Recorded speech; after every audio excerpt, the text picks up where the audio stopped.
Hey folks, today is Good Friday, and I wanted to have a special message for everybody that has joined this channel. I appreciate all the subscribers and all the communications. And if you're new to this channel, I just started literally just a few days ago looking to grow it.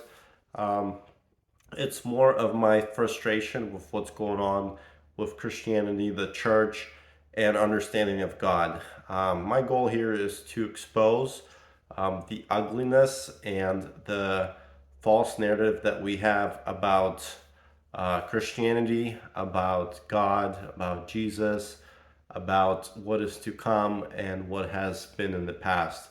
So, this is my um, way of giving back to the world. And today is Good Friday, and I wanted to share a special message on the good news of the cross. Um, if you have seen some of my shorts videos today, I'm exposing a lot of this nonsense that you have people who claim that Jesus on the cross took the wrath of God, that this is a way for God to forgive us once somebody's able to pay that penalty. Unfortunately, this is a false narrative that primarily came out of the Calvinist movement from the Reformation back in the 1500s from John Calvin. If you study the church, if you study the early church fathers, the Gospels, you study Paul, you study Jesus in Matthew, Luke, Mark, and John, um, there's absolutely a different story that's being told. And part of the issue with Christians is that raising up in a church, we're taught to read a Bible through a certain lens. And a common argument for Christians is like, you don't read the Bible. No, everybody reads the same book, but everybody obviously comes to a different conclusion on things.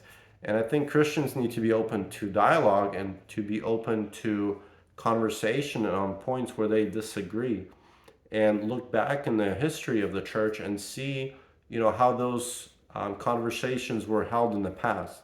And one of those conversations is the importance of the cross and what happened on the cross. So, from my own journey, from my own research, and from me reading through many church history books, through many works by different denominations, by different pastors and teachers, and this has made the most sense to me. And the fact that the cross reveals two natures, it reveals a human nature and it reveals a divine nature. And the human nature that's being revealed is one, the invention of the cross is a Roman execution device. So this was not God's idea. This is one of the most horrific ways you can execute a human because, as humans are crucified, the biggest issue is not the nails that are going, through their hands. It's the suffocation that happens. You're hanging there off of your hands and you're just suffocating. And it's an indicator to obey Rome.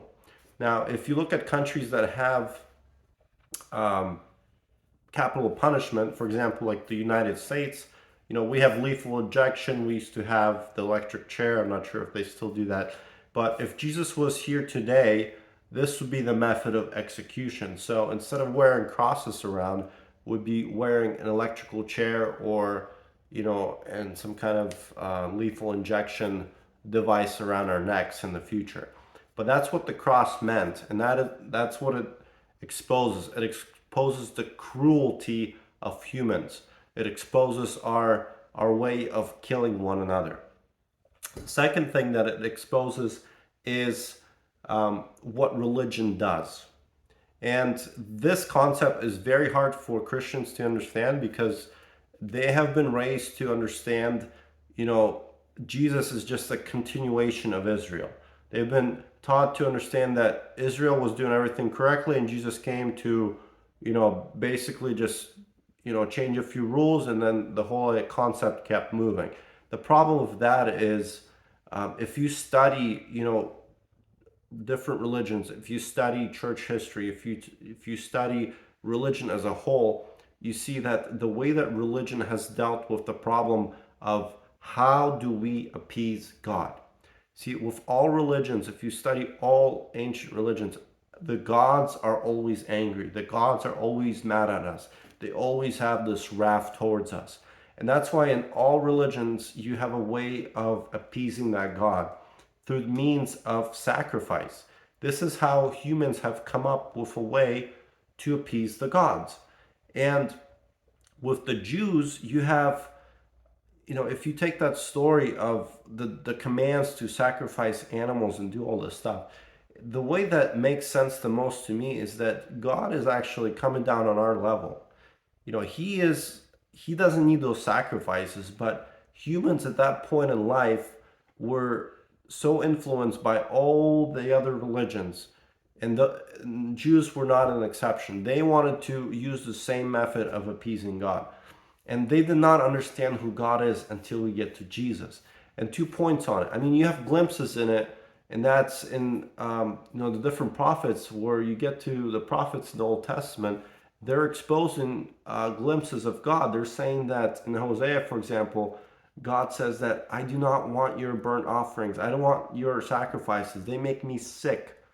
All I want is a relationship with you. And when you get to Jesus, he is the perfect revelation of God. See, this is the other misconception that Christians have. They think that people in the Old Testament and Jesus had the same idea of God. But that's completely false. When Jesus meets these religious people, and these religious people are faced with the facts and realities that Jesus is sharing with them, Jesus tells them straight on. He says, your God is the devil because you are trying to murder me. Your God is the devil because he was the murderer from the beginning. Straight on, Jesus is telling the religious people, you guys are looking to kill somebody. You guys are looking to shed blood, and that is Satan who wants that blood. That is you who want that blood. That is your way of washing your hands clean, of buying some kind of mercy for yourself through this sacrificial system. And Jesus exposing them, he's saying, no, God was never a murderer. God never wanted any innocent people to die, any innocent animals to die. If you logically think about the whole system of the sacrificial system, you have somebody who had nothing to do with the crime gets punished for somebody else's wrongdoing. If we apply that same logic in our judicial system around the world, it would be nonsense. It would not work. You'd have, revolts against the government. You'd have huge revolutions because it absolutely makes no sense. But that is the dumbness and the brainwashing that religion has done. It has taught us that we need to take out somebody who's innocent in order to pay for our wrongdoing. And that is called scapegoat theology.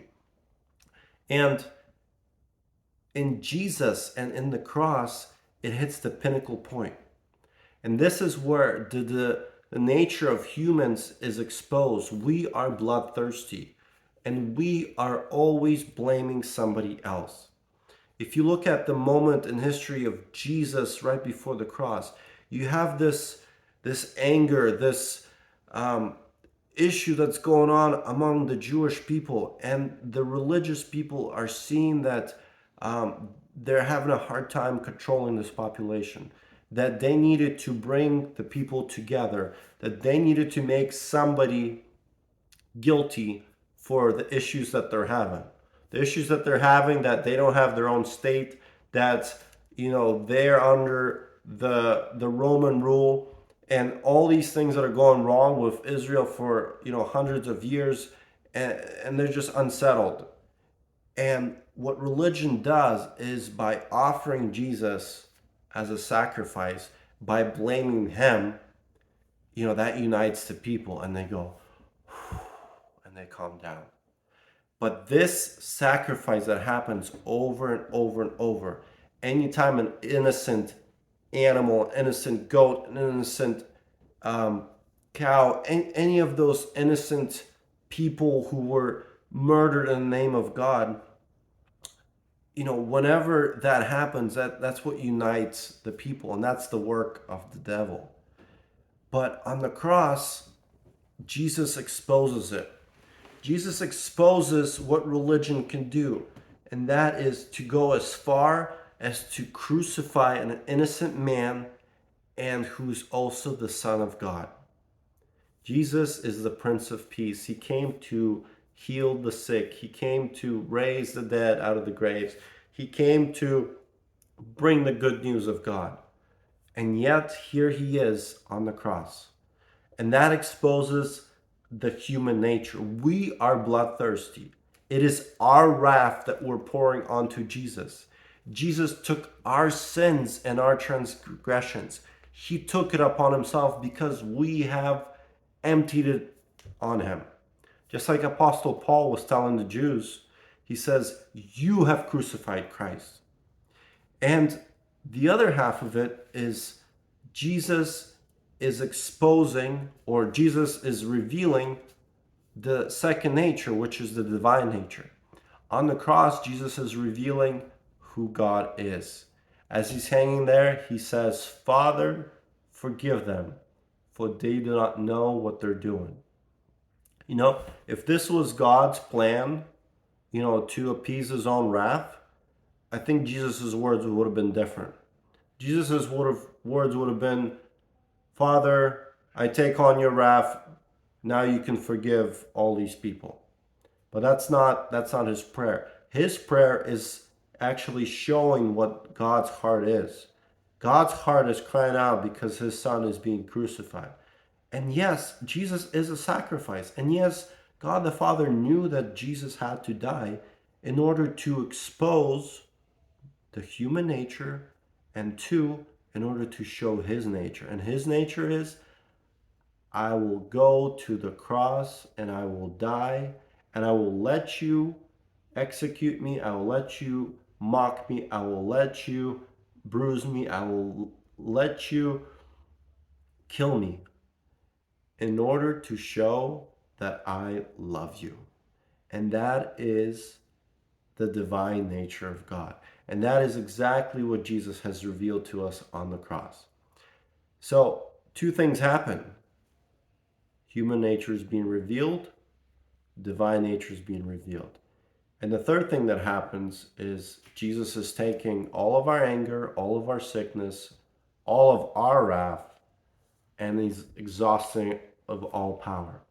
And he's exhausting the power of religion and the sacrificial system. He's saying, this is it. This is the last thing that you get to sacrifice.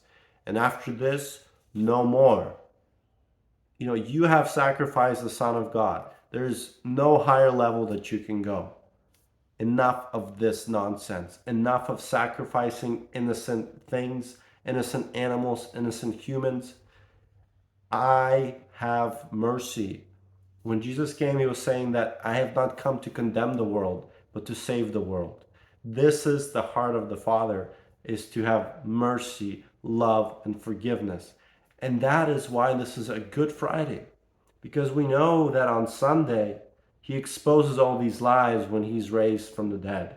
And I'll talk to you guys about that on Sunday. But just wanted to share this message. If you enjoy this, if you disagree, if you have questions, if you think I'm a heretic, please leave a comment below. If you like this video, give me a thumbs up. Subscribe if you haven't.